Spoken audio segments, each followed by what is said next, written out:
Welcome back to the Midnight Library. Here in this peaceful place, we gently explore the great works of self-development, business, politics, and spirituality, reimagined as bedtime stories. Each tale is carefully crafted to soothe your senses while delivering timeless insights to your subconscious mind. These stories aren't just for learning, they're for becoming. Tonight, we journey through What's Next Is Now by Frederik Pferdt, the former Chief Innovation Evangelist at Google and a professor at Stanford. Pferdt has spent years studying how people think about the future and, more importantly, how they prepare for it. His book is not a roadmap for predicting what's next, but an invitation to shape it. He believes that the future doesn't just happen to us. We can participate in it by choosing curiosity, reframing our perspective, and building new habits of imagination and courage. So allow yourself to drift gently into tonight's story as we explore how to live future-ready, starting now. Chapter 1. The future isn't a place, it's a perspective. We often think of the future as something far away, something we prepare for but don't quite touch. But Frederik Pferdt encourages us to think differently. The future isn't a distant land, it's something that begins inside us, in how we think, in what we imagine, in the questions we're willing to ask ourselves, even if we don't yet have answers. Rather than fearing what's next, Pferdt invites us to welcome it, not with certainty, but with curiosity. To do that, we must first loosen the grip of fear and begin to see change not as loss, but as possibility. This shift doesn't require technology or resources. It begins with mindset.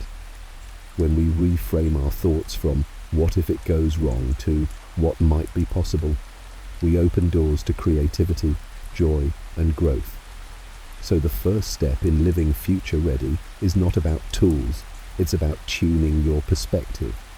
Even here, as you lie still and quiet, you are preparing for what's next, not by rushing toward it, but by learning how to receive it with grace. Chapter 2. Cultivating a possibility mindset. The core of Pferdt's philosophy is what he calls a possibility mindset, a way of looking at the world not through limitation, but through potential. It's easy to get stuck in what's familiar, to assume that the way things are is the way they will always be. But the world is made new each day by those who dare to imagine something better. Pferdt encourages us to play with ideas, to question assumptions, to treat life not as a checklist, but as a canvas. Imagine, he says, if instead of asking, "What should I do next?" we asked, "What could I try?" It's a subtle shift from expectation to exploration. People who live future-ready don't wait for the world to change. They participate in its unfolding, not by predicting the future, but by prototyping it. So try reframing your inner dialogue. Instead of "I don't know how," try "I wonder what might happen if." This shift, simple as it sounds, creates space for boldness. The most extraordinary lives, Pferdt reminds us, don't come from certainty. They come from curiosity. Chapter 3. Designing your days with intention. If the future starts in our minds, it becomes real in our habits. Pferdt invites us to design our days the way innovators design products, with intention, reflection, and a willingness to iterate. Ask yourself, how does your daily routine reflect your values? Are you spending your time on what matters most? Do your habits create openness or anxiety, momentum or monotony? You don't need to change your entire life overnight. You can begin small. Try morning questions like, what kind of energy do you want to bring into today? Or, how can I use this to design this?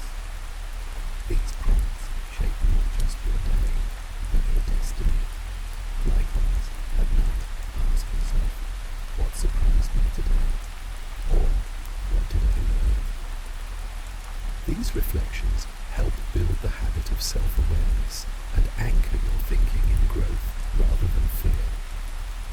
Living future ready is less about predicting what will happen and more about choosing how to show up for whatever happens next. Each small act of design, every mindful choice, gives you a stronger hand in shaping your life's direction. Chapter 4: Creating Cultures of Innovation.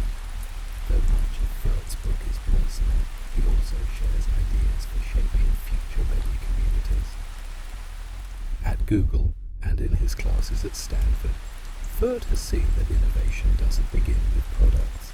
It begins with people, and people thrive when they feel safe to experiment. He encourages leaders, teachers and teammates to ask, what kind of environment would allow people to be bold? The answer is often surprisingly simple: spaces where failure is safe, where imagination is celebrated, where questions are as valuable as answers. Ask others, what do you imagine for us? What might be possible if we tried something new? The future isn't built in isolation, it's shaped through collaboration. And when you help others feel safe to dream, you shape futures beyond your own. In this way, living future ready becomes a generous act, a ripple effect of possibility. Chapter 5: Practicing Beginner's Mind. There's a quiet wisdom in beginner's mind, a concept drawn from Zen Buddhism that Pferdt weaves into his work. To live future ready, we must stay open.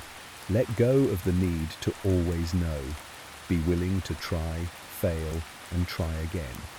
Children do this naturally, adults less so. But future readiness requires this humility. It's not about mastering the future, it's about learning to dance with it. Pferdt suggests taking regular, fresh eyes walks, moments where you move through your home or your neighborhood and pretend you've never seen it before. Notice things, question patterns, discover beauty in the overlooked. In relationships too, beginner's mind means staying curious, asking what else might be true when faced with disagreement, or what haven't I considered? This mindset helps us become more creative, more compassionate, and more adaptable. The future will always be uncertain, but you can meet it with an open heart, and that changes everything. Closing reflections. And now, as we close this quiet chapter of the Midnight Library, let Frederik Pferdt's vision softly settle into your thoughts. The future isn't out there waiting to arrive. It's already here, inside your imagination, your questions, your quiet courage. To live future ready is to live awake, not to predictions or plans, but to presence, to wonder, to the possibility that what comes next may be even better than what came before. So breathe gently, feel the calm of this moment, and remember, the next chapter of your life is not something you need to chase. It will come. And when it does, you'll be ready, not because you knew, but because you chose to grow. Thank you for joining us tonight. Good night and sweet dreams.